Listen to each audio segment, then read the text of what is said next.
ॐ यथा द्यौश्च पृथिवी च न बिभीतो नरिष्यतः एवा मे प्राणमाविभे।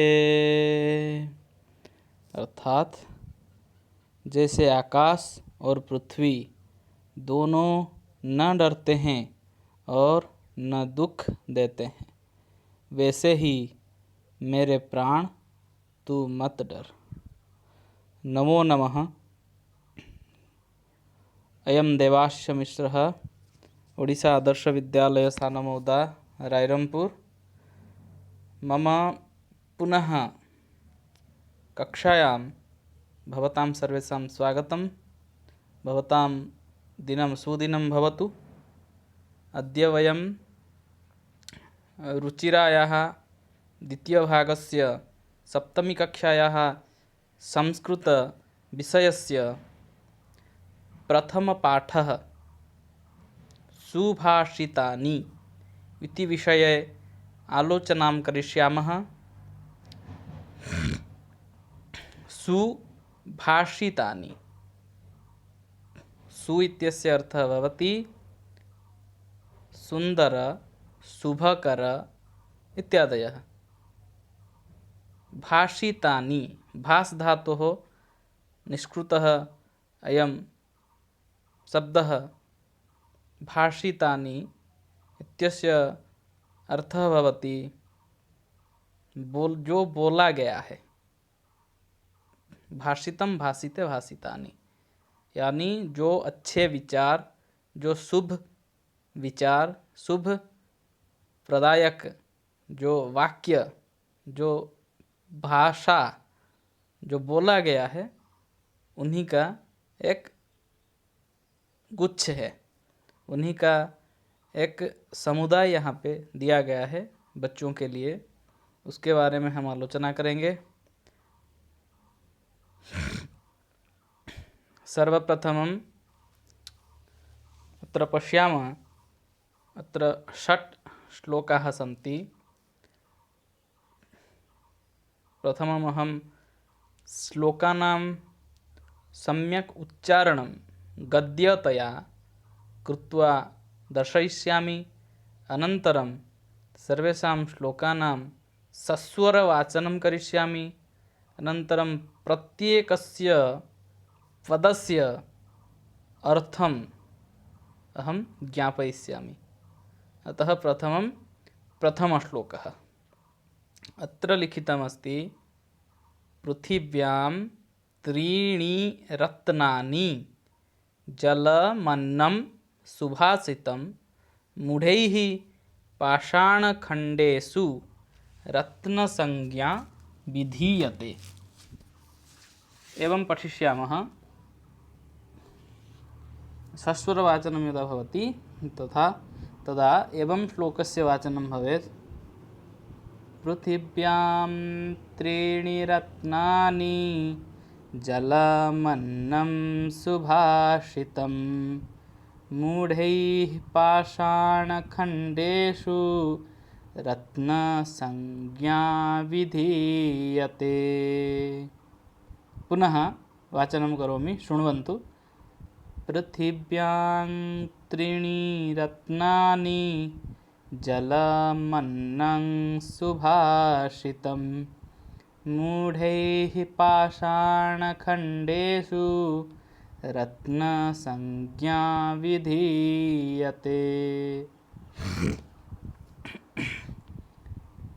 पृथिव्यां यानी कि पृथ्वी में, पृथ्वी पर 3 रत्नानि, 3 इसका अर्थ होता है 3। रत्नानि, रत्न शब्द का बहुवचन, यानी रत्न है। पृथ्वी में 3 रत्न हैं। कौन से? जलम, अन्नम, सुभाषितम। जलम अन्नम, इसमें संधि है। जलम युक्त अन्नम, जलम अन्नम सुभाषितम। अर्थात पहले वाक्य में कहा गया है पृथिव्यां पृथ्वी में त्रीणि तीन रत्नानि रत्न हैं जलम अन्नम सुभाषितम जल अन्न और सुभाषित। ये जो तीन चीज़ हैं जल अन्न और सुभाषित ये तीन ही पृथ्वी में तीन रत्न हैं। नीतिकार बोलते हैं कि यही तीन चीज पृथ्वी में रत्न तुल्य होते हैं। दूसरे वाक्य में बोलते हैं मूढ़ैः पाषाणखंडेषु मूढ़ैः यानी मूढ़ों के द्वारा। मूढ़ का अर्थ होता है मूर्ख। मूर्खों के द्वारा पाषाणखंडेषु पाषाण पाषाण का अर्थ है पत्थर। खंड यानी पत्थर के जो टुकड़े होते हैं उनमें रत्न संज्ञा विधीयते रत्न की संज्ञा विधीयते दिया जाता है। यानी इस वाक्य का पूरा अर्थ होता है कि मूढ़ लोगों के द्वारा ही पत्थर खंडों के ऊपर रत्न की संज्ञा दी गई है। यानी पूरा श्लोक का अर्थ हम अगर इसकी सार अगर बोलेंगे तो इसका सार यह होगा कि यह पृथ्वी में जो रत्न बोला जाता है वो सब पत्थर के टुकड़े होते हैं। यहाँ नीतिकार का कहना है कि इस पृथ्वी पर केवल तीन ही रत्न कहलाने के योग्य होते हैं और वह जल अन्न और सुभाषित। यही तीन चीज़ है जो कि रत्न कहने के योग्य हैं। बाकी सब जिनको हम रत्न बोलते हैं सोना चांदी हीरा इत्यादि इत्यादि सब यह सब पत्थर के टुकड़े के समान ही हैं। यानी इनका मूल्य रत्न तुल्य नहीं है। वास्तव में अगर देखा जाए तो मनुष्य अगर अपने आत्मिक तात्विक दृष्टिकोण से देखे तो जल और अन्न मनुष्यों को अत्यंत महत्वपूर्ण और जरूरी उपादान होते हैं उसके जीवन निर्वाह के लिए। और सुभाषित जो होते हैं वो मनुष्य के जीवन में सुख के लिए सबसे ज़रूरी चीज़ होती है। बाकी जो सब पत्थर के खंड पत्थर के टुकड़े होते हैं जो रत्न जिनको रत्न की संज्ञा मिली है वो सब निरर्थक होते हैं। इसीलिए यहाँ पे जो नीतिकार ने इन सब को सिर्फ पत्थरों के टुकड़ा ही कहा है। और ये जो तीन चीज़ हैं जल अन्न और सुभाषित इनको रत्न की संज्ञा दी है। आशा करता हूँ ये समझ में आ गया होगा। अभी दूसरे जो श्लोक है उसमें आते हैं। दूसरे श्लोक में लिखा है, मैं पहले गद्य की तरह इसको पढ़ देता हूँ उच्चारण के लिए। लिखा है सत्येन धार्यते पृथ्वी सत्येन तपते रविः सत्येन वाति वायुश्च सर्वं सत्ये प्रतिष्ठितम। इसको ऐसे पढ़ेंगे सत्येन धार्यते पृथ्वी सत्येन तपते रविः सत्येन वाति वायुश्च सर्वं सत्ये प्रतिष्ठितम। यहाँ पे जो संसार की सत्य की महत्व है उसको यहाँ पे जो नीतिकार हैं वो बोलते हैं कि ये जो संसार में जो कुछ भी होता है वो सत्य पे ही आधारित होता है। इसीलिए वो बोलते हैं सत्येन धार्यते पृथ्वी।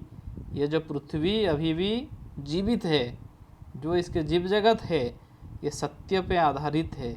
सत्येन तपते रविः ये जो सूर्य जो उष्णता प्रदान करते हैं सूर्य भगवान रवि जो होते हैं वो सूर्य को बोलते हैं रवि।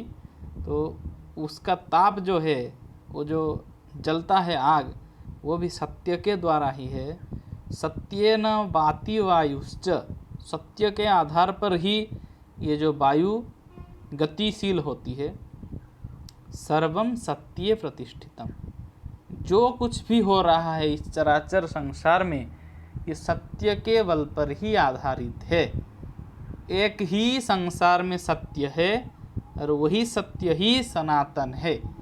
यही यहाँ पे नीतिकार का मतलब है। यानी कि एकम ब्रह्म द्वितीय नास्ति, यहाँ पे यही दार्शनिक चिंताधारा उद्रेक होती है। सत्य न धार्यते पृथ्वी, ये जो पृथ्वी धारण होके रही है, यानी जो जीव जगत इसके जो ठहरी है, और जो रवि की जो जलने की क्षमता है, वायु की जो गति करने की क्षमता है, ये सब सत्य पर ही आधारित है। और वही सत्य एक है, भिन्न भिन्न नहीं है, वही एक ही शक्ति है। अस्तु, अनंतरम तृतीय श्लोक। तीसरे श्लोक को हम वैसे ही पढ़ेंगे। दाने तपसि शौर्ये च विज्ञाने विनये नये विस्मयो न ही कर्तव्यो बहुरत्ना वसुंधरा। इसको स्वर के साथ पढ़ेंगे।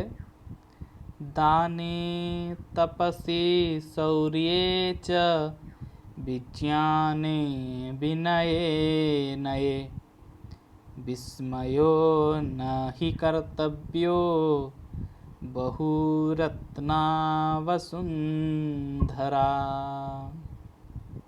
फिर से दोहराएंगे। दाने तपसि शौर्ये च विज्ञाने विनये नये विस्मयो न हि कर्तव्यो बहुरत्ना वसुंधरा। ये जो श्लोक है, यहाँ पे वसुंधरा, वसुंधरा यानी पृथ्वी के ऊपर जो सब आश्चर्य करने वाली घटनाएं दिखती हैं, उसी के बारे में नीतिकार कहे हैं। उनके अनुसार इस वसुंधरा में, इस पृथ्वी में दाने यानी देने की क्षमता में, दान करने में, तपसी जो तपश्चर्या है, तपस्या में, शौर्य यानी वीरत्व में, विज्ञाने नए नए ज्ञान में, विनय विनम्रता में, और नए न्याय नीति में, विस्मयो न ही कर्तव्यो कभी भी आश्चर्य यानी विस्मय नहीं करनी चाहिए, क्योंकि अंतिम में बोलते हैं बहु रत्ना वसुंधरा, यानी ये जो सब चीज़ हैं, एक को देख के हम नहीं समझ सकते कि दूसरा नहीं हो सकता। एक को देख के हम विस्मय हो जाएंगे, अरे बहुत है, नहीं। इस यहाँ पे नीतिकार बोलते हैं कि विस्मयो नहीं कर्तव्यो, किसी को देख के विस्मय नहीं करनी चाहिए, क्योंकि ये जो वसुंधरा है ये बहुरत्न संपन्ना है। किसी के शौर्य को देख के हम आश्चर्य हो जाएंगे, अरे बहुत शौर्यवान है, नहीं, उससे भी शौर्यवान हो सकता है। विज्ञान में यही सबसे बड़ी ज्ञान है, समझ लेंगे, ये भी नहीं है, इससे भी कुछ नया हो सकता है।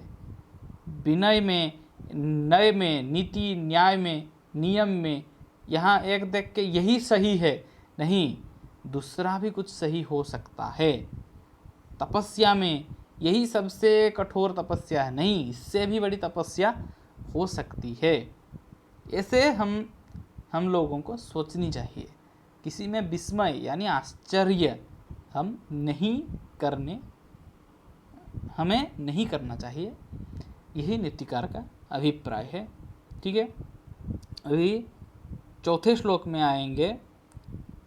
बहुत ही आसान है, यहाँ पे कुछ करने को कहा गया है, पढ़ेंगे पहले। क्या है? सद्भी रेव सहा सीत सद्भिः कुर्वीत संगतिम सद्भिर्विवादं मैत्रीं च नासद्भिः किंचिदाचरेत। इसको सस्वर वाचन करेंगे। कैसे पढ़ेंगे? सद्भिरेव सहासीत सद्भिः कुर्वीत संगतिं सद्भिर्विवादं मैत्रीं च नासद्भिः किंचिदाचरेत्। फिर से पढ़ेंगे। सद्भिरेव सहासीत सद्भिः कुर्वीत संगतिं सद्भिर्विवादं मैत्रीं च नासद्भिः किंचिदाचरेत्। इसके पदों के अर्थ समझेंगे। सद्भिः एव, यहाँ पे संधि होके सद्भि रेव हुआ है। सद्भि, सद, सद का मतलब है अच्छा, जो सद का मतलब है अच्छा। यहाँ पे सद का मतलब होगा जो अच्छा है, जो अच्छा व्यक्ति है। सद्भि रेव सहासीत, सद्भि यानी सद लोगों के साथ। ये तृतीया विभक्ति यहाँ पे हुआ है। एव, एव का मतलब ही, उन्हीं के साथ ही, सद लोगों के साथ ही। सहासीत, सह का मतलब साथ, आसीत, आसीत का मतलब रहना चाहिए। सद्भि, सद लोगों के साथ ही रहनी चाहिए। वैसे ही बोलते हैं सद्भि कुर्वीत संगतिम, सद्भि सद लोगों के साथ कुर्वीत करना चाहिए। क्या करना चाहिए? संगतिम, सद्भि कुर्वीत संगतिम। सद्भि विवादं, सद्भि सद लोगों के साथ विवाद, वाद विवाद जो भी करना है सद लोगों के साथ, अच्छे लोगों के साथ, भले लोगों के साथ ही करना चाहिए। विवाद भी अगर करनी हो तो उसको भी सद व्यक्तियों के साथ ही करनी चाहिए। मैत्रीं च, मैत्री भी करना है तो सद व्यक्ति के साथ करना चाहिए। ना सद्भिः किंचित आचरेत, न असद्भिः किंचित आचरेत, अर्थात असद्भिः न किंचित आचरेत। असद, असद किसको बोलते हैं? जो सद नहीं है, जो अच्छा व्यक्ति नहीं है, जो भला आदमी नहीं है, जो बुरा होता है, जो खल होता है, उसके साथ कुछ भी करना नहीं है हमें। यहाँ पे नीतिकार का ये उपदेश है कि अगर साथ रहना है तो सद लोगों के साथ, संगति करनी है तो सद लोगों की करनी है, विवाद भी करनी है तो सद लोगों के साथ करनी है, मैत्री करनी है तो भी सद लोगों के साथ, किंतु असद व्यक्ति के साथ कुछ भी नहीं करनी चाहिए। इससे हमारा ही क्षति होगा। ठीक है। उसके बाद जो श्लोक है उसमें आते हैं। उसमें लिखा है, पहले पढ़ लेते हैं। धन धान्य प्रयोगेषु विद्यायाः संग्रहेषु च आहारे व्यवहारे च त्यक्त लज्जः सुखी भवेत्। इसको सस्वर वाचन करेंगे। धन धान्य प्रयोगेषु विद्यायाः संग्रहेषु च आहारे व्यवहारे च त्यक्त लज्जः सुखी भवेत्। फिर से एक बार दोहराएंगे। धनधान्यप्रयोगेषु विद्यायाः संग्रहेषु च आहारे व्यवहारे च त्यक्तलज्जा सुखी भवेत्। इसको समझेंगे।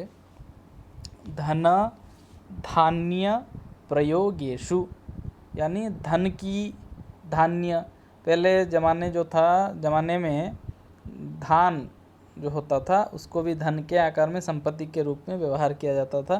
तो जहाँ पे कुछ रुपया यानी पैसा का कारोबार होता है, धन का जहाँ प्रयोग किया जाता है वहाँ पे, और किसमें, विद्यायाः संग्रहेषु च, विद्यायाः यानी विद्या की, संग्रहेषु च संग्रह कार्य में, धन धान्य यानी व्यापार पैसे की कार्य में, जहाँ पे पैसे का कुछ इस्तेमाल होता है, उधार बाकी इस तरह की यानी व्यापार की इस तरह की सब जहाँ जहाँ होता है वहाँ पे विद्यायाः संग्रहेषु च, विद्या के संग्रह के कार्य में।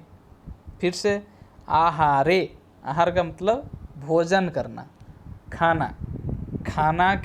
खाने के कार्य में। व्यवहारे च, दूसरों के साथ व्यवहार करने में। ये चार बात यहाँ पे नीतिकार जो हैं वो बताते हैं। क्या?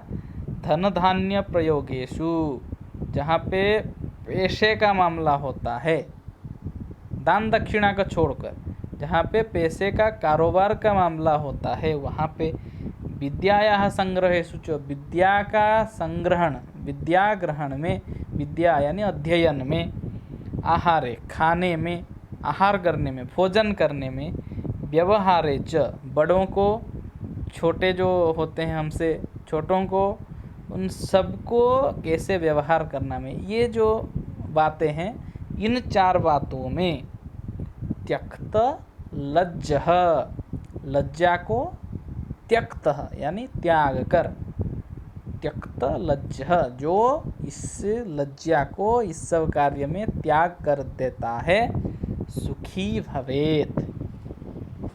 जो त्याग करता है लज्जा इन चार बातों में वो सुखी होता है। इसको समझेंगे अच्छे से।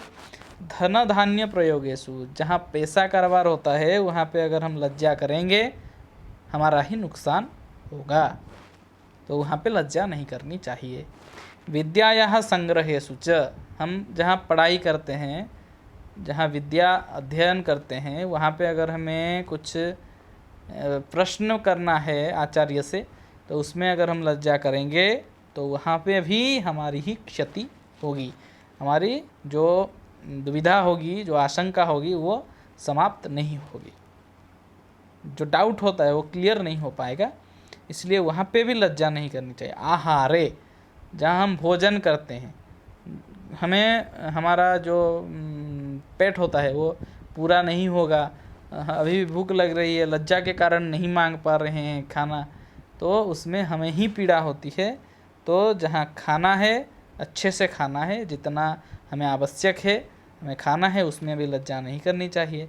व्यवहारे च, व्यवहार हम बड़ों को प्रणाम कर देंगे, छोटों को स्नेह दिखा देंगे, उसमें भी लज्जा नहीं करनी चाहिए, उससे हमारी ही अपजश फैलता है, निंदा होती है। इसलिए हमें उसमें भी लज्जा को त्याग करना चाहिए। अगर हम इन चार चीज़ों में लज्जा को त्याग दें तो हम सुख की प्राप्ति कर सकते हैं। जो दुख होता है इन्हीं चीज़ों में लज्जा के कारण बहुत से दुख हमारे जीवन में आते हैं। अगर हम यहीं पे ही लज्जा को छोड़ देंगे तो बहुत से दुख हमारे जीवन से चले जाएंगे। आशा है ये समझ में आ गया होगा। अभी छठे श्लोक में आते हैं। यहाँ पे श्लोक को पहले पढ़ लेंगे गद्य की तरह। क्षमा वशीकृतिर्लोके क्षमया किं न साध्यते, शांति खड्गः करे यस्य किं करिष्यति दुर्जनः, इसको सस्वरवाचन करेंगे।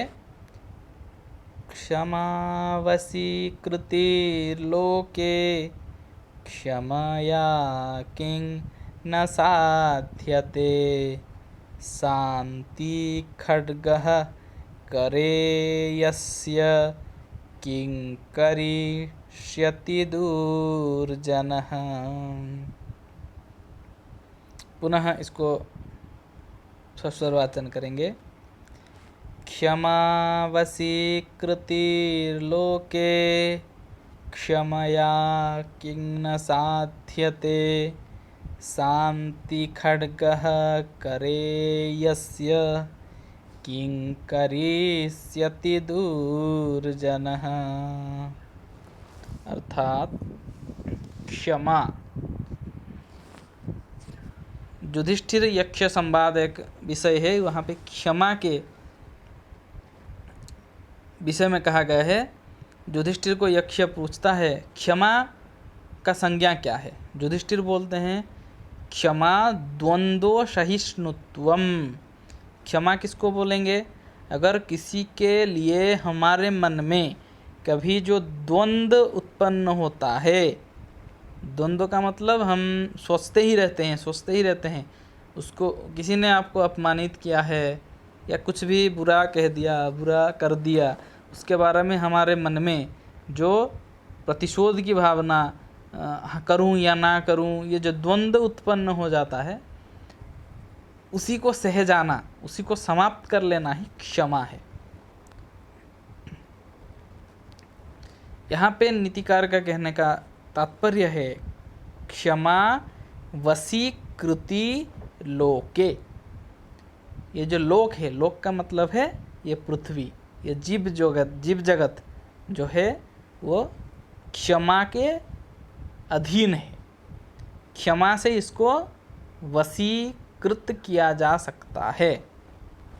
क्षमया किंग न साध्यते, ऐसा कौन सा चीज है जो क्षमा से नहीं हो सकता? क्षमया यानी क्षमा के द्वारा, किंग न साध्यते क्या नहीं साधित हो सकता है क्षमा के द्वारा। शांति खड्गः करे यस्य, शांति यानी सहने की शक्ति, अहिंसा शक्ति, जो धीर भाव से रहता है, शांति का मार्ग पे चलता है, शांति रूपक खड्ग जिसके हाथ में है, अर्थात जो शांति व्यक्ति है, शांति खड्ग अर्थात शांति रूपक खड्ग, करे यस्य, कर का मतलब है हाथ, करे यानी हाथ में, यस्य यानी जिसके हाथ में शांति का खड्ग है, किं करिष्यति दुर्जनः, किं करिष्यति यानी क्या कर सकता है, दुर्जन व्यक्ति, शांति मार्ग पे चलने वाले व्यक्ति का कुछ भी बुरा नहीं कर सकता है। यानी क्षमा से हम इस जगत को, इस लोक को वशीकृत कर सकते हैं। कोई हमारे बारे में बुरा भला सोचता है, बुरा भला कहता है, उसे क्षमा कर दीजिए, शांति का मार्ग अपनाइए। वो बोल के प्रयास करके आपका कुछ भी बुरा नहीं कर सकता। परंतु अगर आप धैर्य छोड़ के आप अगर स्थिर हो जाएंगे तो ही वो आपकी क्षति कर सकता है। लेकिन अगर आप धैर्य के साथ जब आप शांत होके रहेंगे तो कोई भी दुर्जन व्यक्ति आपका कुछ भी नहीं बिगाड़ सकता। यही यहाँ पे आचार्य, ये नीतिकार जो हैं, उनका यही तात्पर्य है। यहाँ पे जितने भी हमने श्लोक पढ़े हैं उन सब में कुछ ना कुछ सीखने को मिला है। मेरा यही निवेदन है, अच्छे से इसको सुने, अच्छे से समझें, अपने जीवन में इसको लगाएं, ताकि हमारे जीवन में इन सब से कुछ प्रभाव आए और हमारा जीवन सुखमय हो सके, हम निष्कंटक मार्ग पर चल के सफलता की ओर जा सकें। धन्यवाद आप सबको। सर्वे भवन्तु सुखिनः, सर्वे सन्तु निरामया, सर्वे भद्राणि पश्यन्तु, मा कश्चित् दुःखभाग् भवेत्। धन्यवादाः। नमो नमः। पुनर्मिलामः।